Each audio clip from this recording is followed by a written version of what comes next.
Hi there.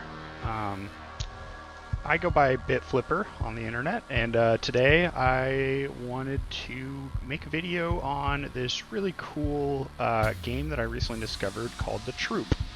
Um, Huge disclaimer right up front. I don't really do that. I don't really make gameplay videos. I like watching them. I certainly like playing games, and I've really enjoyed this game. And it sort of inspired me to make a video. And the reason for that is I actually discovered this game myself via a YouTube video. The Troop is an early access game. It's available on Steam, and it is a World War II turn-based strategy game that operates at sort of like the Platoon level. And like I said, I discovered this game via YouTube videos, and as somebody who plays a lot of games, and particularly I really like strategy war games, and especially World War II strategy war games, I just feel like I discovered this surprisingly recently, not too long ago. And I sort of feel like this game's flying a little bit under the radar. Like I said, it's still in early access, and I think it's pretty early in early access, but it's surprisingly fleshed out for how far in, where they are in the dev cycle. So I am not going to bury the lead here. I absolutely love this game. In fact, I came to the conclusion I wanted to make this video because there are some like I said, there are videos on YouTube, but I just thought, if this game could get even more publicity, another video out there certainly couldn't hurt things. And selfishly, I want people to buy this game. It's made by a really small studio of I think it's like 3 developers, and the reason I say selfishly is because I want people to keep paying them money so they'll keep working on this game so I can play, so they'll add more things to it because it's just so much fun.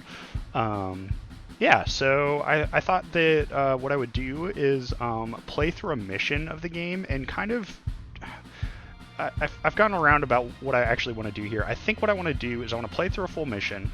I want to almost do sort of like a tutorial on the mechanics of the game, and then use that to talk about why I like this game, what I think is so cool about it, what feels pretty. There's some things that I think are pretty unique, and just go over what has really drawn me into this game.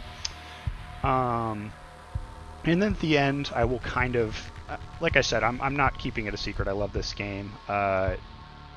But I'll talk about why I love this game as we play, and maybe kind of wrap it up at the end. So yeah, usual disclaimers to get out of the way. I did not get this game for free. I paid full price for it. I think it's worth it. I will explain why after we play a match. But there is, before we step into it, like I said, this is on Steam. It's in early access. There is a playable demo on Steam. And if you go get that, what it is these are the missions that are currently in the full game. The demo, though, allows you to play the first, I think it's 4 or 5, I want to say. It's either through Crossroads or through Here They Come. It's enough that you definitely get a real you play, you kind of encounter a lot of what the game has to offer. So I feel like it's a really good demo in the sense that you can come out of playing it feeling pretty confident you know what you're getting yourself into if you would like to go purchase it. So I highly recommend you do that. It's free. There's no loss to try it out, and like I said, I think it's really fun.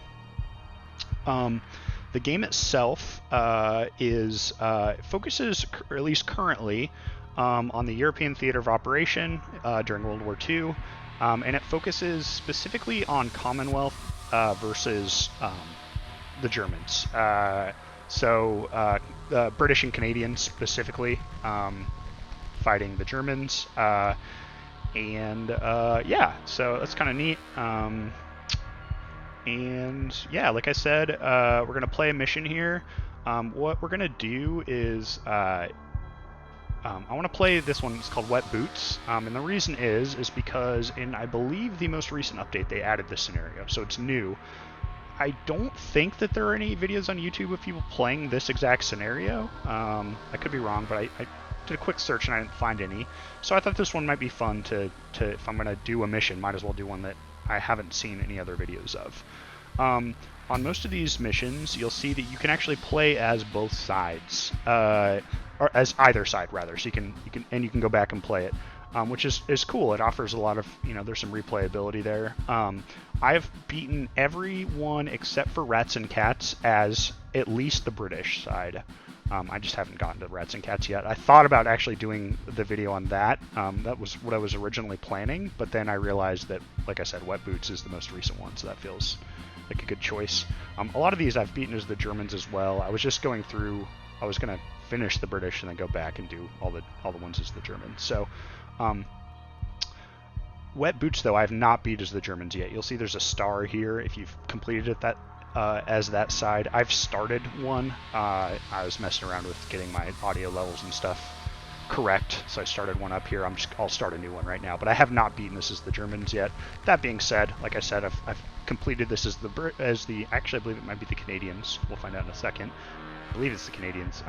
But either way, I've beaten it, so this isn't blind, but yeah, I haven't played it as this side yet. So yeah, let's just get started. Last thing I'll call out before we get in there is they have a link to their Discord. If you do end up getting this game, or you're just interested in the development of it or whatever, if you go on the Discord, the developers are on there. So I've already had like little conversations about ideas or just cool things that I thought maybe they would want to they might consider changing in the game or just, I don't know. I love that kind of stuff. So I've joined the Discord and it's pretty neat. But I just think it's a good opportunity, and the developers seem really responsive in there. So I just think that's another plus for this game. So yeah, let's hop in. Like I said, we're going to be doing Wet Boots. We're going to start as the Germans, and we're going to restart. So this is loading. Load times aren't too bad. This really not bad. There's no loading, once the map's all up and stuff. So, all right. So we got D-Day +5. It's 1,500 hours. And at the center of an SS defensive operation sits a village astride a river threatening the Canadian flank. The combination of bridges, fords, and walls makes this a nightmare prospect for the attacking tanks. For the commando of the Special Service Brigade, however, this is business as usual. So it's Wet Boots. Hold at all costs. This position is vital. All right, so confirm. So one thing I want to call out right away that I was very surprised in this game is for how early in the dev cycle this game is, it's got a shocking amount of tutorial content. Like I said, I love strategy war games, and I've played a fair number, especially in some including like really small studios like this, and often if you're lucky, especially if it's in early access, if you're lucky, they'll have like a manual that explains like some mechanics and stuff that you can like read outside of the game. But a lot of them, you just they throw you in there and you got to figure it out. This has like a lot of depth, so there are things that I have figured out that aren't necessarily documented yet that I've figured out through playing the game, but there's a shocking amount of tutorial content that, really gives you what you need to start playing the game, which is just really cool. Like I said, I don't necessarily expect that, especially of an early access game by such a small studio, so big plus already. As we can see, we've got like a camera control system. We can spin, we can pan, you can do that with the mouse or the keyboard. And we can zoom in and out. And the models and stuff look pretty good, especially I think the armor looks really good. This is as zoomed in as we can go, and then as zoomed out as we can go is out here. I think the models and the animations and stuff you'll see as we play, I think everybody would agree that they look really good. All right, so as the briefing implied, this is since we're playing the Germans on this one, and the Commonwealth soldiers are attempting to push us out of this town that we have a stronghold on.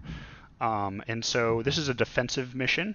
There's a number of missions like this in the game so far where it's sort of an attacker-defender type situation, like a a really dug-in defender trying to fend off some attackers. So at the beginning of most of these missions, we have our force pool here, and we can choose within some limited options where we want to place them. So you can see here we're trying to defend this village, and particularly these flags are objective points. And this is something, I think that I'll talk about a couple things that I think could be improved in this game. Honestly, besides one thing that I will definitely touch on, uh, most of the stuff is small, just some UI things. For instance, right now, I know I need to defend these. I don't know how many I need to defend, and as soon as I finish this deployment, it'll tell me. And you could argue it's not that pertinent for, well, I don't know if that's true actually. Um, for instance, this one's really far forward, and this one's pretty far forward. If I knew right now how many points I had to defend, I might say, well, forget these. It's really easy to defend on the river, so I'm just going to pull all my guys back here, lose those, and set up my strong defense in the town here. So anyway, that's one thing that it'd be nice if they had just over here that says how many objectives we need to defend here. But um, yeah, so we're trying to defend this town. Some features that are important for that are, for one thing, we've got this canal that runs all the way across the map here. This white line here denotes the edge of the playable area. So we, and like I said, having played this before, some of the missions will actually show you arrows on the map that denote sort of the expected direction the enemy will attack from. This one doesn't, it looks like, but I happen to know that having played this before, the Commonwealth spawns kind of over here, so we're defending basically from this direction. And for crossing the river here, units cannot just cross this, or canal rather, but it looks like there's 3 crossing points. There's like these 2 ford points on the northernmost and southernmost ends, where it's more of a fording across the river, and then there's a stone bridge here in the middle. So those are going to make really good defensive choke points. Some other things to call out. I'm sorry, this is going to be a bit dense. I'm probably going to have to split this up into a couple videos just because I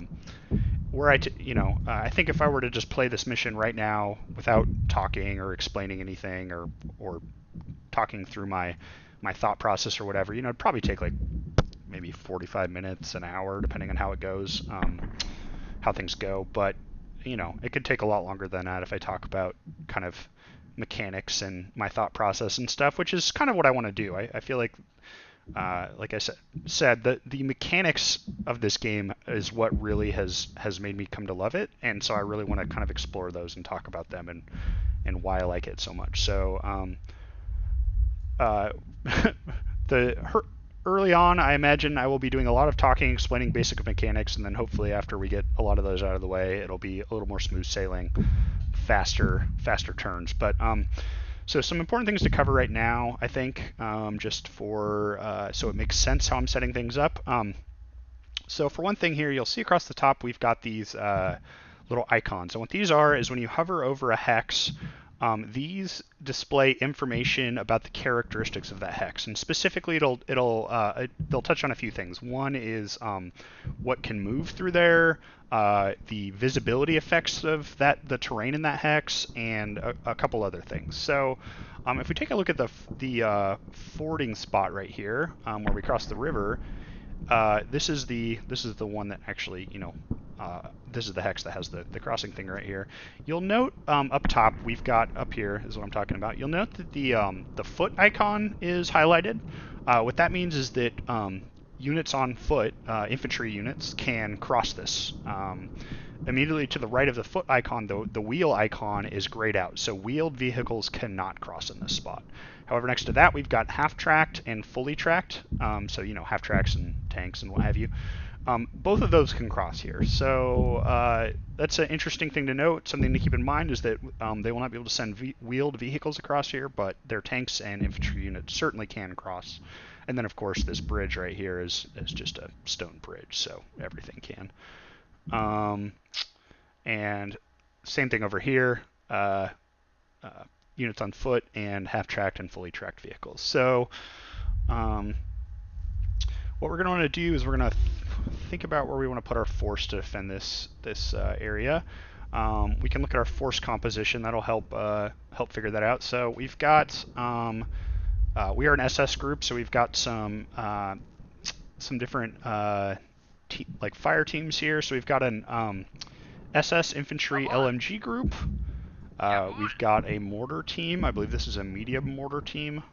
This is something I feel like during deployment I wish I could click on this and see the team stats that I can see when I'm not in deployment mode. I think they'll get there. It's just, like I said, early access.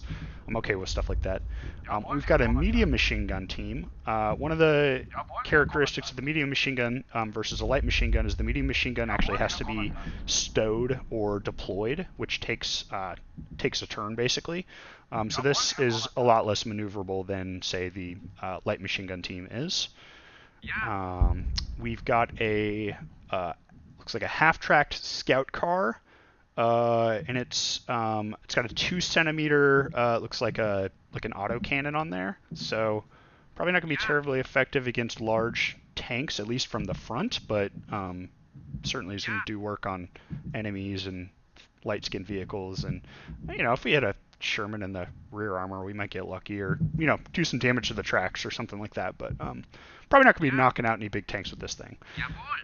This, on the other hand, we've got an early Panther here. So this thing, on the flip side, is going to do work if we are smart and don't make stupid moves that make it easily killed. So this is a huge asset. We've got another SS LMG group, and one thing to note here is these units all have different icons. The guy with the machine gun belt underneath him is it's either a light or medium machine gun. And a couple of them, you'll note, will have either like a P or sometimes a T next to them. We don't have any T's this time, but the P denotes that this unit, while it is a light machine gun group, also has a Panzerfaust. So this unit can be effective against armor.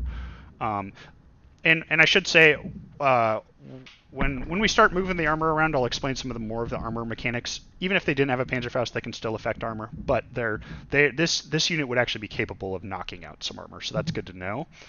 We've got another LMG group without a Panzerfaust. We've got a PaK 40, so a 7.5 centimeter AT gun. Here, like the medium machine gun, we can move this around, but it involves stowing and setting it back up, which eats up turns, and it's kind of slow and cumbersome to move around. So you kind of want to get it where you want it and try not to move it too much. We got a flamethrower team. Flamethrowers in this game are really interesting. I'll talk about those in a second. We've got another SS LMG team also with Panzerfaust, which is awesome. Another LMG team without Panzerfaust, and another one with Panzerfaust again. So that's actually pretty good. So like I said before, we've got these 3 choke points. We do have objectives on the other side that we want to defend, so I'm not going to just move everybody across the river. But a lot of our we're probably going to be going for like a defense in depth type thing where we want to have multiple layers here, but our really hard, don't want to fall back beyond this line, I think is going to be the canal. And that should be pretty attainable because, like I said, it's oh, they can ford there too. Only foot units. I didn't see that. Okay, that's good to know. Foot units can cross there. Yeah, so I think we're going to base most of our defense strategy around this canal. So for starters, the mortars in this game they don't have the map is smaller than their maximum range, so they can hit everything from everywhere.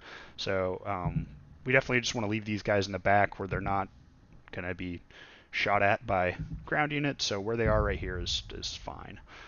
The other thing I'll note is that in pretty much every mission I've played so far, honestly, the default spot that it puts all of your units is usually pretty decent. Like if you were just to start most missions and end deployment, like you could probably optimize it a little bit, but you're not gonna be you're not gonna be just like completely hosed.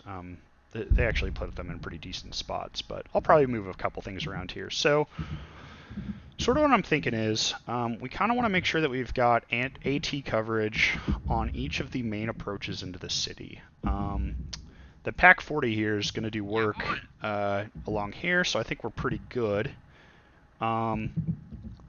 We've got a Panzerfaust team here and a Panzerfaust team here, both of which are very close to the access points that a vehicle would have to use to get across here, so they're going to do damage. Obviously, once they're spotted, tanks lobbing shells up into the windows is going to wipe them out pretty quickly, and we're probably going to have to pull them back if we don't want to just immediately sacrifice the unit. So I think we're still going to want some like kind of fallback AT.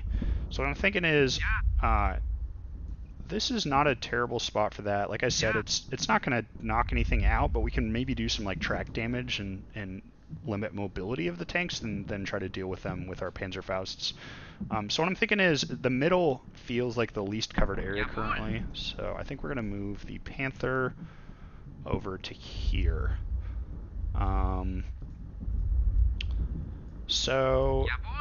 Let's talk about a couple other things. So armor in this game. Armor is, I feel like the armor mechanics in this game are pretty well done. They're not terribly surprising if you've played a lot of,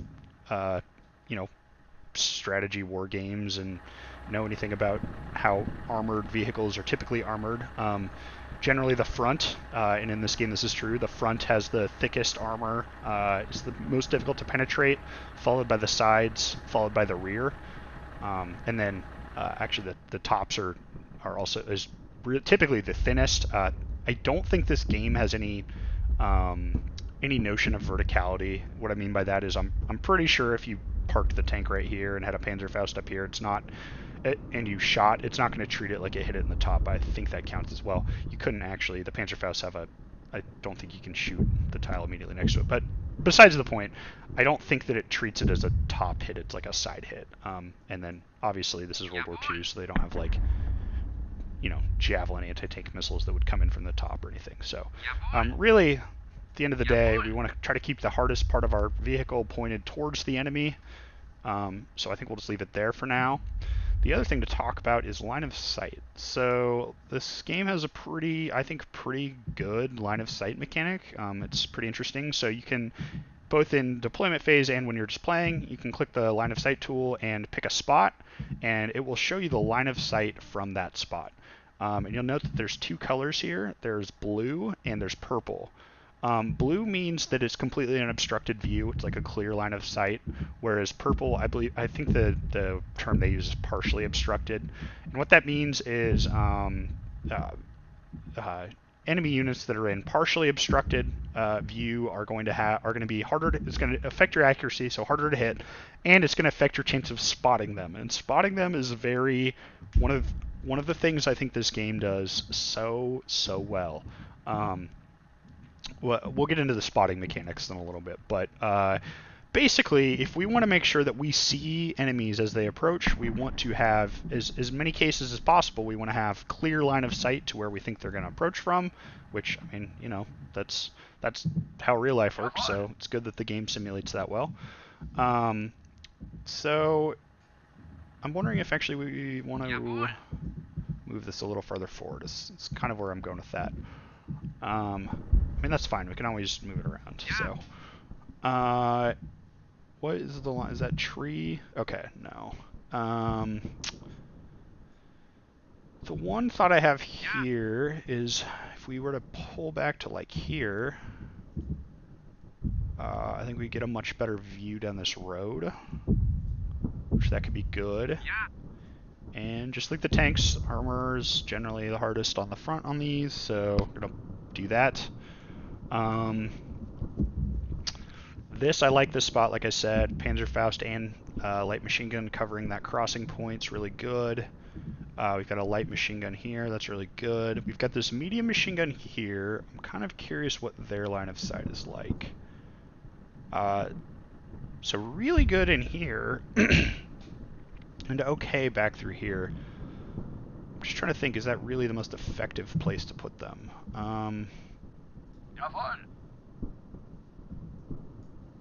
Oh, there is another bridge down here that I missed earlier too.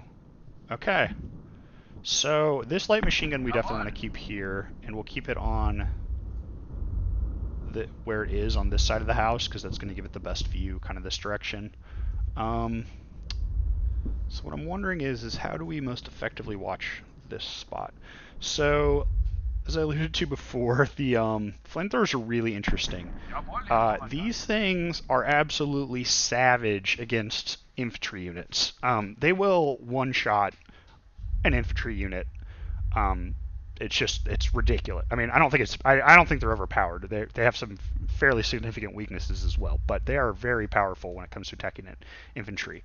And so really, their limitations though is it's fairly short range, and there's only 2 units. This little number up here shows you how many units there are, and like I don't know if it's like a fire team or a squad or whatever. I'm not up on my I forget the official military designations. Well, and I definitely don't know the British ones.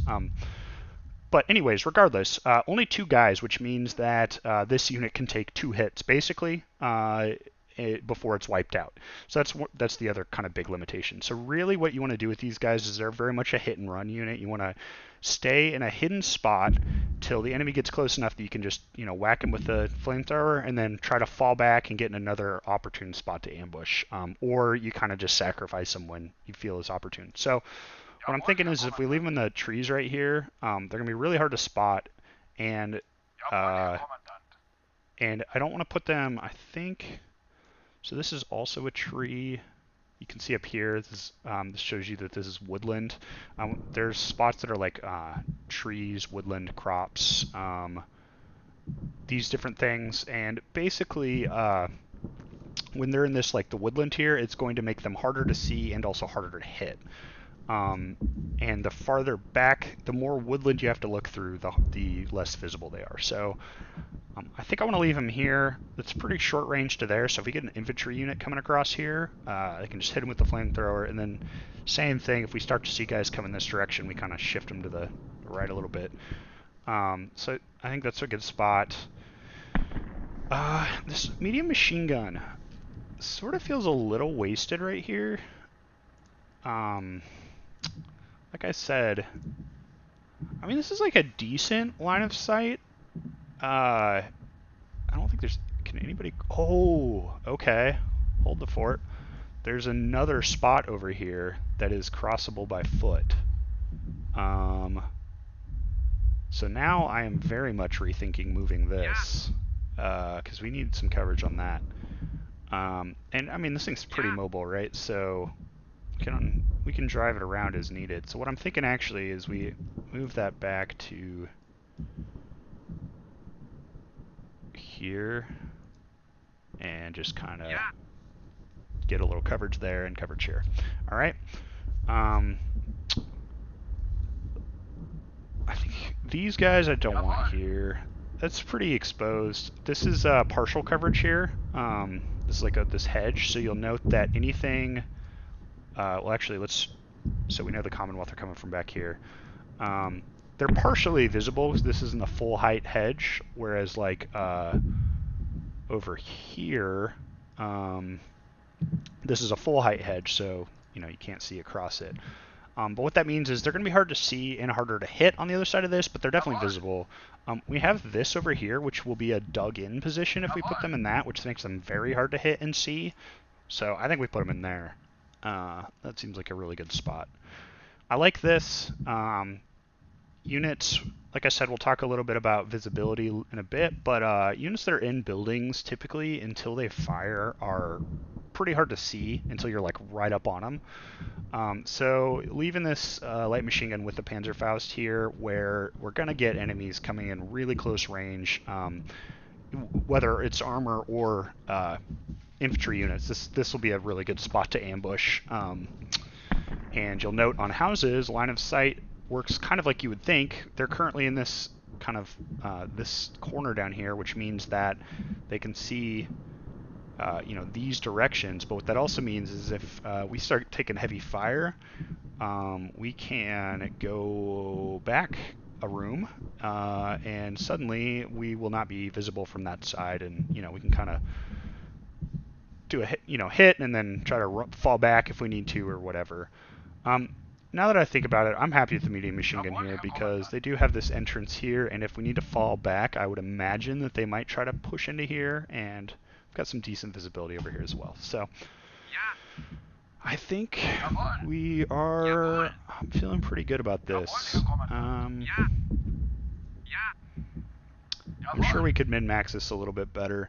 The other thing I should say before we get too far into this, I am by no means an expert at this game. Like I'm decent. I've played this enough, a bit now, but you're gonna watch me get guys killed for dumb reasons. So let's also just get that out of the way.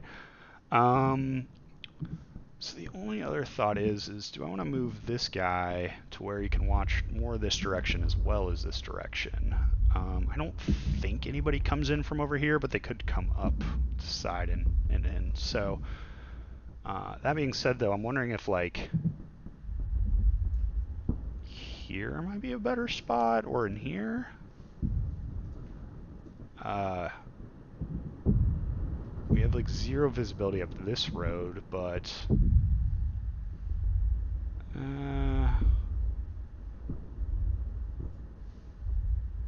no, I actually like them back here because then we can see, kind of get some crossing lines of fire here. So let's go back here for now.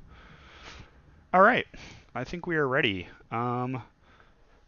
So yeah, let's end the deployment. And because this is an attack defense type mission, I believe they move first, so it is now the enemy's turn. We see a unit here just moved into visibility. We got a Sherman down here.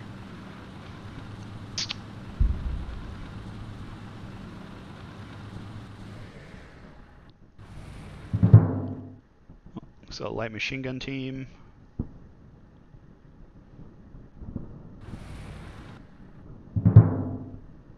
Another light machine gun team.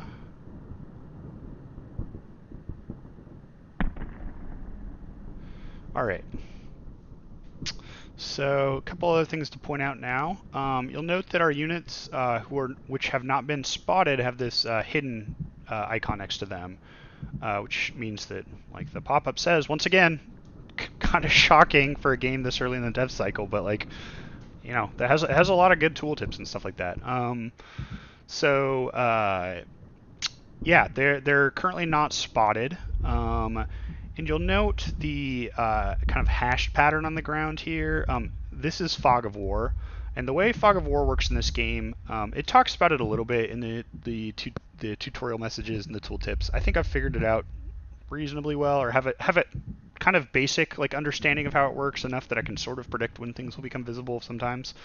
But basically, I believe the way it works is if an enemy unit is in the Fog of War, there is a chance that they will not be spotted. And what that means is, like, I guess the opposite is easier to explain. If they're not in Fog of War, I believe they're just always spotted. You can see them and they're spotted. You'll note though that I think buildings work a little bit differently. It's hard to have an example here because we don't like. So right here, I'm trying to find a spot where So for instance, if there was an enemy that was in the back of this building right here, or even in the front right here, you'll note that we don't have line of sight inside the building. So if we never saw them before they went in, buildings offer like really good cover, which, I mean, that makes sense, right? So all that to say, and same thing with this position here, this dug-in position. We can let them get pretty close before they will see us, especially the people in the buildings. However, if units are moving around in the Fog of War, you'll note that you'll probably see it in the following turn. But if units move around or do things that make them more visible, even if they're in the Fog of War, they can become visible to the enemy. So even though on their screen, I'm sure all of these are like, well, actually they can probably see. Nope, that's a tall hedge. So this is probably all fog of war. If there's any enemy that has a line of sight to it, even if it was fog of war, and I jogged these guys out here, they'd probably get seen. Which once again makes sense, but it feels important to call out. So yeah, I think that's enough about visibility for the moment. We can talk more about how units are spotted when they fire and stuff as that happens. But so when we highlight an infantry unit here, we can see we've got a few options. One is obviously to move. We can move them around. Occupy is for occupiable units. I believe this is like if there was if there was a vehicle next to us that didn't have any, like we had bailed out of a vehicle, Occupy would allow you to get your guys back into it. Mount is you can, like tanks or like armored personnel carriers or whatever. If there's one next to this, they can mount and ride on it, which is good for mobility. And then on the attacking side over here, this unit is capable of firing, which is you can see that it's got 3 weapons, or more than 3 weapons, 3 types of weapons on the team. They've got 1 LMG, so that would be an MG34 and MG42, depending on when this was and who this is and stuff. 2 rifles, so probably Kar 98s, and an SMG, so it's going to be an MP40. What that means is, and they're also capable. This unit is capable of grenade attacks. And this number right here, next or underneath each weapon, is the range. So that LMG there can shoot from anywhere up to the adjacent tile, which is 1, or infinity. It doesn't have a max range. Rifle max range there is 20, and SMG max range is 12 hexes. And the grenade is pretty short ranged. It's 1 to 3. If we were to fire on this unit here, we click fire and we hover over them, and you can see that there are some odds underneath the unit there. And you'll note that there's 3 sections there. We've got 36% times 5, 36% times 2, and minimal times 3. Those are for those 3 weapons, those 3 weapon groups that are represented in our crew. If you look over to the left, on the far left-hand side of the screen, we see a breakdown of the things affecting our accuracy here, and it's split up by those 3 groups. So why times 5, you might ask? Why times 2? Well, the times 2 kind of makes sense, right? There's 2 rifles and it's times 2. Times 5, I believe this is basically like if this was a tabletop game, these would be probably the number of dice that you would roll, and each one has a 30% chance. In this case, we're rolling 5 dice. Dice is a bad example. We're picking 5 random numbers, and each one has a 30% chance of scoring a hit. And since this is an infantry unit, the way hits work is a hit is a kill in this case for an infantry unit. So just the LMGs alone in that have 5 times 36% chance of killing a unit. And the rifles have 36 times 2, and then the SMG is minimal. And why do they have different values? Well, let's look at the modifiers. So the LMG is negative 24% for distance, so it's kind of far away. Negative 20% for half cover. That's what I was talking about earlier. We're in the purple half cover or partially obstructed view, and that's due to this half height hedge over here. And then target size minus 20. It's a small infantry unit, so it's harder to hit. The rifles have the exact same stats, you'll note, and that's because the rifles are pretty long ranges. 20 hexes is the max, so they're not suffering any more distance penalty than the LMG is here. The SMG, on the other hand, is minus 64% chance to hit due to the range. So the SMG in the group is going to have a real hard time hitting these, which is why it's minimal times 3. And I believe minimal means it's less than 1% chance. All that to say, I don't think we want to fire yet, because like I said earlier, these guys are going to be pretty hard to spot in this dug-in position, so I think we want to hold on until they get closer. We're going to have a better chance of wiping out more guys at once before we blow our cover. Because the moment we do fire, our cover will be blown. So something else we can point out here is this tank has this little moving quickly icon next to it. What it means is it finished its turn moving, so it is still in the active state of moving quickly. And what that means is moving quickly things are harder to hit. So if we were going to fire at this, We can't because we don't have line of sight. Do we have anything that can see it from now? Just for, I'm definitely not taking the shot, but just for illustrative purposes. I don't think we do. We'll have to do that on the next turn. We can talk about that. Okay. Yeah, I don't like the odds here on any of these. I think we're gonna wait for a better shot, because one, there's gonna definitely be more guys in here than we currently know about, and let's just wait till they get closer. Let's see. Is there anything else I want to cover in the? You know what? I think that's good for now. Let's move on to the next turn. We can talk about steadiness and stuff in a little bit. I think the steadiness mechanic in this game is very cool, but I don't really want to make any more adjustments for now. I think we're just waiting for the enemy to close on our position a little bit. Jawohl, Herr Kommandant. Yeah. End turn. Alright, we got another Sherman down there.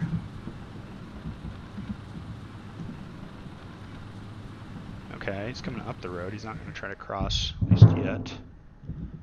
That's just a normal infantry unit, I believe. It doesn't have any designations next to it that indicate it's has anti-tank capabilities. Although, as I stated before, just because they don't have anti-tank capabilities does not mean they cannot affect the vehicles. We'll talk about that in a bit. Okay, it's kind of interesting. And that light machine gun team's moving up. Oh, okay. If they're going to try to cross the road, I might wait until they're in the road, because they're going to be fully visible there, and we'll probably get a full, like, squad wipe.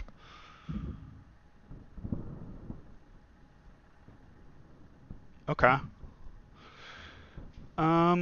So here's something we haven't talked about yet. Like I said, so one option you'll note here is you can open hatches on vehicles, and this is cool. Opening the hatch means that it gives the vehicle a higher chance of spotting enemies, and it also gives them higher accuracy while firing. And the idea is here is, probably the tank commander's poking his head with some binoculars out of the top of the cupola here, looking for guys and directing the gunner, where to fire and all that, and it's going to be more accurate. The downsides to having the hatches open, though, is you are susceptible to small arms fire and explosions. And so with our hatches open here, if we were to be shot at by a light machine gun or even rifles, there's a chance that could actually kill crew members. And then the other thing is basically all infantry units are capable of throwing hand grenades, and hand grenades have a very small chance in some cases, I believe, to do at least some suppression damage. And that probably leads next into what is suppression damage. So you'll note on the right side over here we have this steadiness meter. And we have this handy pop-up that says it dictates the accuracy of attacks. Steadiness is reduced by movement, turret traverse, and suppression. So basically the lower this meter is, the less accurate the thing we're about to do is going to, the less accurate the attack we're about to make is going to be. So things that will affect that is if I were to advance, you'll see there's that gray arrow that sort of shows where our steadiness will end up. Or if I were to rotate the entire vehicle, that's also going to affect our steadiness. Or even if I was going to aim the turret, that's also going to affect our steadiness. And so what that means is, especially with vehicles, and this is true for infantry units as well, same thing. If I move, it's going to affect their steadiness and their ability to hit what they're aiming at. This is especially important on vehicles, on turreted vehicles, and this is, if I had to pick the single most cool mechanic in this game, this is what I think this is it. There's a few things that I think this game does a few things so well, and if I had to pick just one, I think this is the coolest. It is so important when you're moving your vehicle around. Well, actually, before you even get to moving, it is so important to think about where you think the enemy is going to come from, and have both the side of the vehicle for armor purposes facing the enemy to try to have the hardest side of your armor, absorb the damage, or absorb the hit rather, so hopefully it doesn't do damage. And also you're going to want to have your turret pre-aimed where you think you're going to be, because if you have to traverse the turret, that's going to lower your stability or your steadiness until the next turn, and it's going to make any shot you take on that turn less likely to hit. So the more you have to move your traverse your turret, the less steady you're going to be. And this simulates, I think, really well from what I know of, just armored warfare and like aiming these things. Like turrets on these, especially on these old tanks, but they did not move super fast. So you had to really like plan your shot, and even if you're like, oh shoot, there's somebody at like 90 degrees on our right side, like it's going to take time to traverse the turret, and you've got to think about how do I get the turret pointed in the right direction with a combination of rotating my entire vehicle and rotating and traversing the turret. So you end up doing a lot of like mental, like, okay, well, if I point it, like kind of 45 degrees off to the right, and then I turn this corner, is my cannon going to be pointing down this road the direction I want it to be? Which I just think is so satisfying when you turn a corner and you're just like lined up on like the side of enemy armor, an enemy's side, and it all lines up. It just feels so satisfying, and it's just really cool and adds a lot of depth and intricacy to the game. So that I think is just one of my favorite things about this game. The other thing to note with steadiness, though, is like I said, your steadiness will drop as you do things. If it drops to 0, the unit is done for the turn. They have done all the things they can do that turn, and what that means is you'll note when we click a unit here, we've got this movement point thing here. So this has 4 movement points. And like most, war games, different terrains have different movement point costs. So crossing over this hedge here is going to be more expensive than walking across this open line. So it's not the number of hexes they can walk, but the number of movement points. So here we could move 3, but we can't move 4 because, well, there's a hedge there. And here it's 1, 2, 3, but we're crossing a hedge here, so it's actually going to take 4 movement points. And you can see that as we look at the different places we can move, we can see the movement point slider and the steadiness adjusting. So there are actually multiple ways for a unit to hit its end of turn. One of them is to, if you see this exclamation point icon, like next to the fire, grenade, or movement, that means that as soon as it does the thing, that's the last thing it's going to do this turn. It's done until next turn. And so you have to think about, like, if I was trying to get right here, I'm not going to be able to fire that turn. I'm going to be done, and I'm going to be stuck in the middle of this road. If I go here, I could fire, but my steadiness is much lower, and I might miss.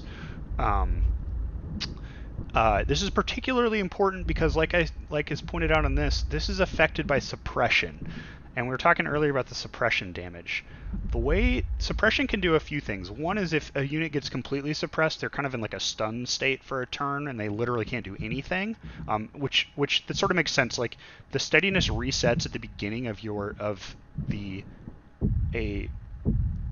the first. Let's see. Actually, I don't know if I fully understand when the steadiness resets. Maybe that's something we can figure out as we're playing here. But if a unit fully suppresses us on their turn, we get like 100% suppression, the steadiness will have dropped to 0. So by the beginning of our next turn, we can't do anything. We spend a whole turn being suppressed, basically. By the same token, if they do like 40% suppression and we get knocked down into here, whereas right now we could have moved 4 slots in this, or 4 hexes in this direction, we might only be able to move 2. Or if it's a tank, we may only be able to rotate or drive like less than we would. Vehicles add an extra layer of complexity in that they also have, in addition to movement points, they have gunnery points.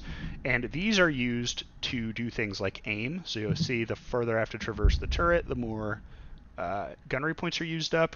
And also firing, like the whole MG here, doesn't end. It doesn't have the exclamation point next to it, so it doesn't immediately end the turn, but it uses up 3 of our gunnery points. Basically, to sum all that up, a unit's turn ends when it has, and you'll note that each of these things all have an effect on steadiness, either moving the, using up gunnery points, using up movement points, firing, all that. If if and when the steadiness hits 0, that unit is done for the turn. So that's how all of these different things kind of affect how many things can do in how many things a unit can do in the turn. Sorry, I feel like that was not explained super well, but all that to say is, going back to what I talked about earlier, a light machine gun being able to do some suppression damage, or like hand grenades being able to do suppression damage on a tank, that can actually make a huge difference, because if that tank is not able to do as many things on its turn, you might be buying time for your other units to get into place or whatever. So, which is just really cool. I think it's very neat. Okay, enough annoying talking by me. I think we need to make some moves here. So let's look at our odds. So that's really good. 52% times 5 plus 52% times 2 plus 28 times 3. I mean, we've got reasonable odds of wiping that entire squad out. This is just an infantry squad. I would kind of love to take out this light machine gun team over here, and I suspect... Well, actually, I don't know where they're going, because they can't get through this hedge here. If they push up into here, though, we could knock them out super easily. This, though, is interesting. So you'll note this is one of our teams that has a Panzerfaust, so we can click AT rockets here. We have a range of 10 on the Panzerfaust. So we can hit that. We've got a 56% chance of hitting. 24% of the chance of not hitting is due to the distance, and another 20% is due to the fact that it's moving quickly. So what that means to me is, I think my guess is they're going to keep coming down this road. They're probably still going to be moving quickly, or there's at least a good chance that they are, but we're going to have better odds as they get closer, which makes sense. And because we're in a building and we're hard to spot, I think it still feels like we wait one more turn and try to get a better shot off on them. And then lastly, I believe we can probably actually see these guys here. Yeah, we can, but let's wait till they get up into here before we start. If they do, they're probably going to go into these trees, and they're going to be pretty hard to hit when they're back in the trees. But if they don't know we're here, we can kind of just wait on them to push into open ground where we can chew them up a little bit. I am going to leave this here, but I'm going to pre-aim the turret. Like I said, that's generally something you want to do. And I think I want to do it where the infantry can cross here. And let's do the same thing with our Panther. So we will have a partially obstructed view on that tank if it gets up to here. I think it might go a little past that, so I'm just going to guess that maybe we want to be aiming right around here. It's nice, it gives you a little warning that, hey, you're not actually aiming, the tile you're aiming at, there are no known enemies on the tile. It's kind of nice so you don't waste there is no undo that I know of. Might be nice, you know, I mean, one of my favorite games of all time is Panzer Corps 2. I think what they do with undos is really good, where you get a limited number of undos, and you can only undo like movement actions and not ones that like reveal the location of enemies, and so you can't use them for like scouting purposes really, and if they engage in any combat, you can't undo it. But having like a small number of like misclick undos is, I think, really nice, or at least make that an option. That'd be kind of cool. These anti-tank guns also need to be aimed like turreted weapons, so we're going to pre-aim just kind of down here too as well. And the rest of these, like I said, I want to hold out for maybe a surprise Panzerfaust attack on that tank. So I don't want to.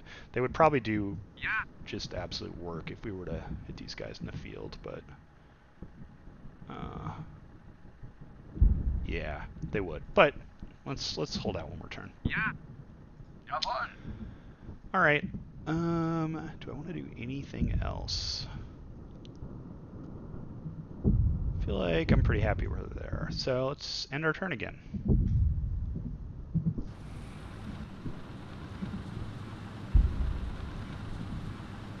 Okay, so they did continue to approach at full speed. We should have really good odds of hitting them with the Panzerfaust though next turn, so that's good. Those guys are very close to us, so they're going to be easy to hit. And then honestly, we're just going to pick which ones seem the most, the highest value target, or really the thing that's most dangerous to us.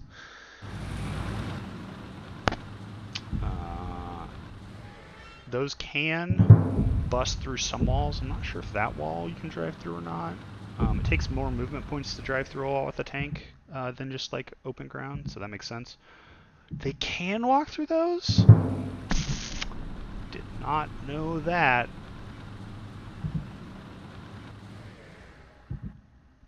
Okay.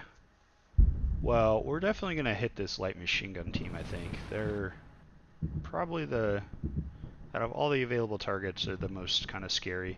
We haven't been using our mortar yet. Actually, I think I need to save the video off real quick, check my space. I'll be right back. Alright, we're back. I changed the output destination. I realized I was a little worried about how quickly this was going to fill up my disk space, so like I said, I don't usually do this. Made myself some tea and we're back. One thing I wanted to call out is we haven't used our mortar yet. If I mentioned before, I have one complaint about this, like one real major kind of complaint about a mechanic in this game, and it's about how mortars work, and specifically how mortars are spotted by the enemy. So units in this game, typically, if they fire, they become spotted. And you might think, well, surely the mortar that's all the way back here and completely invisible from any enemy force, won't be seen if they're fire. Yeah, no, they absolutely will. And so, and that has a really unfortunate consequence. I happen to know, like I said, having played this mission, the enemy also has a mortar unit. And in every single mission where each side has a mortar unit or mortar units, what happens is the first one that fires, if I fired right now, next turn, I guarantee you, the AI will use their mortar unit to target my mortar unit and fire at me, at which point I will now know where they are, and it turns into this game of the mortar units are used to attack the other mortar units until only one side has mortar units left, and then you can use them to attack, everybody else. And it just feels real cheesy and not at all how mortars work in real life. And I realize, like, I'm not one of those peoples that are like, people that's like, oh, well, this is unrealistic, that's not great. Like, I realize that this is a game that's primary motivation should be to be fun, and if that involves introducing realism to make it fun, unrealism rather, I am all for that. In this case, though, I actually think that it makes the mortars not that fun to use, and it just feels kind of like a broken mechanic as is. And I do hope, like I said, I plan to, I want to play every mission by both sides before I kind of like bug the devs with my thoughts.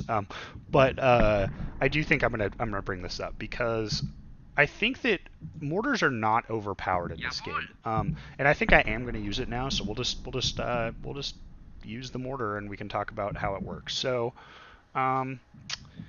mortars are obviously you can fire anywhere, but we probably want to fire where we think there's actually dudes that we can see. Mortars are not terribly accurate, especially on their first round of firing. So it's a pretty likely that if I drop a mortar, if I try to hit this unit with a mortar, it's going to land somewhere around it. It'll maybe do some suppression, but it's not going to probably inflict casualties unless I'm very lucky. First shot just isn't that accurate, which I think this is pretty good. From the little I understand, I believe that usually you have some sort of forward observer that's radioing in where you want the mortars to drop, and they'll drop one and say, okay, that was a little off this direction, adjust this, and then once they get it zeroed in, then they fire for effect and start sending a whole bunch downrange. They mimic that in this game by follow-up shots with the mortars get like increasingly at the same spot, get like increasingly more likely to hit. And so what that means though is if I aim here, there is a chance it could land here and damage this group. So much like in real life, yet again, this is good, right? We're mimicking real life. I probably want to try to hit one of these groups that are kind of packed together. So let's do that. So to do that, we do medium mortar. Oh, you also note here, I can actually drop smoke shells if I want to instead try to provide some concealment for some of my troops or whatever. But we just want to do regular medium mortar shell. And I guess let's try to hit this light machine gun team right here. You can hear it fire, and yeah, we missed by a whole lot. So, as I was alluding to earlier, they've got a mortar over here somewhere. Next turn, I guarantee you they're going to try to hit my mortar with it. And what's going to happen is they're already zeroed in on my mortar. So then I'm going to go back and I might say, well, I want to kill their mortar before they kill me, so I'm going to try to hit them. Well, my first shot is probably going to miss because, like I talked about, that's just how they work. Which means that they become, whoever starts firing at the other side first is the most likely to come out ahead, which that makes sense. That's great. It's inherently broken though if I can spot if your mortar gets immediately, it basically de-incentivizes either side to start firing the mortar until the other side is fired first. And it just feels broken, especially because in this game, right now this unit's visible because it's out in the open and my guy has line of sight to it. If they were to drop back here and not do anything for like a turn or two, they're gonna become invisible again. So what that means is if I'm trying to hit stuff with my mortar, I need somebody who can actually see it, which once again, that mimics real life, right? That's your forward observer, although in this case anybody can be a forward observer. So really, if I'm getting shelled by a mortar a whole bunch, I don't need to kill the mortar necessarily. I need to find who can see me and kill them, and then I can move around and the mortar, doesn't know where I'm at anymore. So I feel like via that mechanic, it's not like the mortars are broken. They don't need for balance reasons to be immediately visible when they first fire, in my opinion. Especially with how inaccurate how many turns they take to get really zeroed in on a group of people. So I hope they change that. I think there's a good chance they will, but that's my one gripe. And then the other thing is I realized I forgot to talk about this. So like I said before, we need to hold objectives. We need to be holding 3 throughout the game. So if we ever don't hold at least 3, we have lost. There's also a turn limit too. You'll notice turn 3. I actually don't know what the turn limit is for this, but I believe there's turn limits. I've never actually hit one. I don't even think I've gotten close. Usually the matches are decided well before that. And the other thing I'll call out that's kind of interesting is you'll note that we have player morale here. I should have covered this maybe on the first turn, but this is fine. So each side has morale. We have 8 in this mission as the Germans. They have another number. I don't know what their number is. I don't remember what it is. But they have some amount of morale. It's not even necessarily, I don't think. I think they might have more maybe in this case. I'm not sure. But the point is, one way that this match ends is either they take, enough objectives such that I'm holding less than 3 of them. Another way is that either side drops to 0 morale. And what that means is you'll note if I select any unit here, you'll see this morale value. For this LMG team, it's 1. That means if this entire team or this entire squad or whatever we call them is wiped out, we lose this many morale points. We lose 1 morale point. This would drop to 7. If either side drops to 0, that side immediately loses. And I mean, obviously, as a defender, that's sort of my only way to win this, right? Because I'm just trying to continue to hold this town. There's my goal is to just knock enough of them out that their player morale reaches 0. As the attacker, my goal is either to capture enough of these objectives such that I, hold enough that the defenders are not holding at least 3, or to knock the defender player's morale down to 0.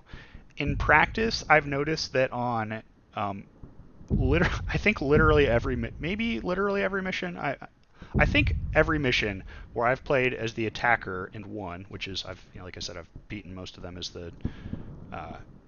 the Commonwealth already.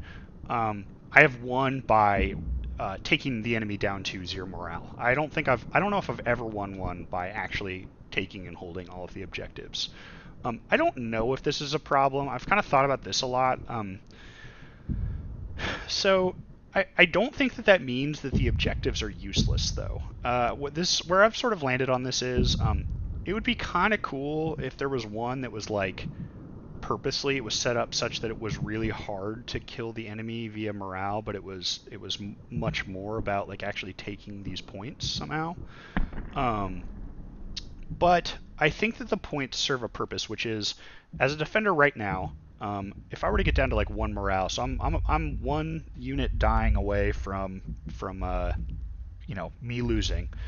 Uh, my probably if these points didn't matter, what I would do is I'd start pulling every guy back as far as I can, trying to get them into fog of war area where if I uh, you know idle them around for a couple turns, they're going to go invisible again, and I'm just going to wait for opportune like ambush attacks to try to chip away at their morale and somehow eke out a Pyrrhic victory or whatever.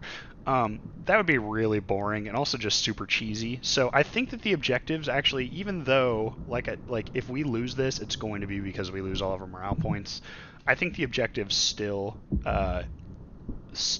matter in that I can't pull all my guys back uh, because I will be no longer guarding objective points. Now I will say that if you note, how many objective points do we have behind the river here? We've got 1, 2, 3, 4, 5. So really, it's kind of unnecessary to try to hold these to win. However, we've got some really good ambush opportunities out here. So, anyways, not to rat hole on that for too long, but that's just another thing to talk about. I think that it's interesting. I think maybe there could be a little tweaking to be done there, but for the most part, I actually think it works pretty well. Last thing related to morale is you will note on vehicles. Oh, okay. Another UI gripe I have. So if I select one of my units, I can see info about the unit and morale values and such. You can't do that on enemies. I don't know if this is on purpose, like this is like you shouldn't be able to just know the force composition of them because they're so far away or whatever, or if this is like just they haven't implemented it yet. It would be nice to at least be able to be like, oh, this is a Sherman. I don't know. I don't know the British Sherman designations. This is probably like a Mark III or something. But yeah, it'd be nice if I could at least be like, oh, this is like a Sherman Mark III or whatever, because they could definitely know that from looking here. It's got the vertical volute suspension. So this isn't an E8, we know that, but, well, if the model is accurate too. Yeah. But anyways, yeah. So, sorry I'm talking so much. Let's play another turn. So we're definitely going to hit this guy with the Panzerfaust. We should have a really good shot. Whoops. We don't want to fire. We want to Panzerfaust at it. 80%. That's pretty good. I say we take a crack at it. Let's go. Boom. So we killed 2 of the crew. It's 100% suppression, so that's what I was talking about earlier. That's what this little, like, circle thing above it. So it's not going to be able to do anything next turn. 2 of its crew is dead. I didn't see if it said it did movement point or gunnery point damage. We'll talk about that when we see that for sure, but that was very good.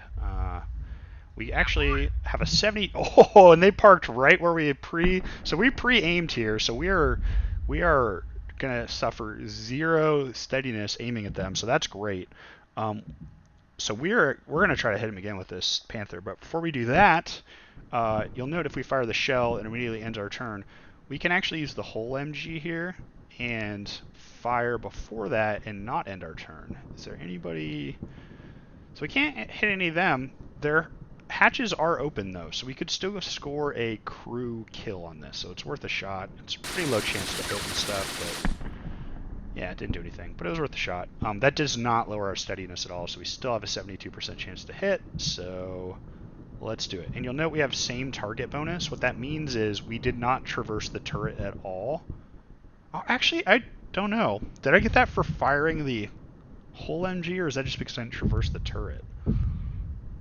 That would be interesting if the whole MG increased your chance to hit it. Well, it didn't change the overall percentage, so it must just be because we didn't traverse the turret. So, enough talking. Let's do it. Oh, good hit. Oh, that's a full knockout. Okay. So, now it's time to talk about vehicles and morale. You'll note if I select a vehicle here, there's actually two lines of morale. There's the crew morale value, and then there's just the morale value. What that means is if the whole crew dies, but the vehicle is not knocked out, we lose 1 morale point. If the vehicle is completely knocked out, but the crew doesn't die, we lose 2 points, but not the other one. If the whole vehicle, like what just happened here, whole vehicle's knocked out and the whole crew's dead, you get both values. I imagine that the Sherman's probably also, it might be 1 and 1, or it might be 2 and 1, like the Panther is. Well, how could the whole crew, or how could the whole vehicle be wiped out but the crew not all be dead, you might ask. One of the actions you can do is bail out, which we can't do because we did our final action, but that gets the crew out, and then you can move them around just like another unit. So this is really helpful if your vehicle is basically like dead in the water, maybe the movement points are fully damaged, or the gun's fully damaged, so you can't use it, and you know the next shot's going to take you out completely. To try to save some morale points, you can bail the crew out and try to, get them out of there. So that's kind of cool. Okay, this LMG here, I think its best shot is, so that's pretty good. 60, 60, 44. That's not as good. I think, yeah, that's going to be the best, and that's not quite as good. This is a light machine gun team, and this is just a regular infantry team, so I think this is a slightly higher value, so we're going to go for this. Ooh, we got a full squad wipe there. That's good. Cool. Alright, so those two were really successful. We're still hidden up here. I think... Oh, he can see them. That's not great odds, though. We're going to wait. We're going to not give away our position quite yet. I kind of think we're probably... That's probably all we want to do for this turn. Like I said, hopefully these will go faster now that I've explained a lot of the kind of mechanics I wanted to explain. Alright, next turn.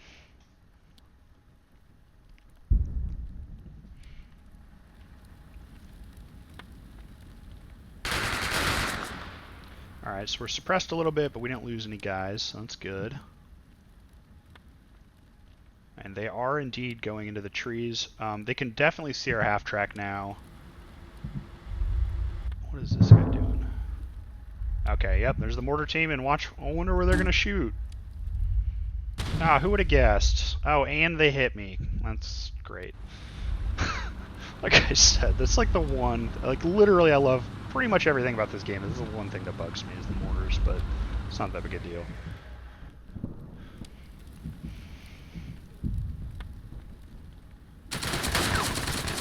Alright, so we're 40% suppressed now. It's going to be a little rough. Yeah,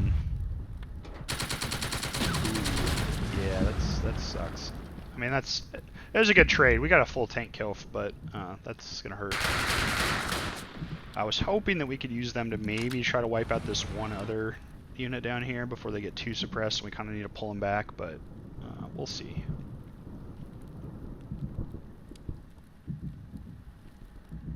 Alright.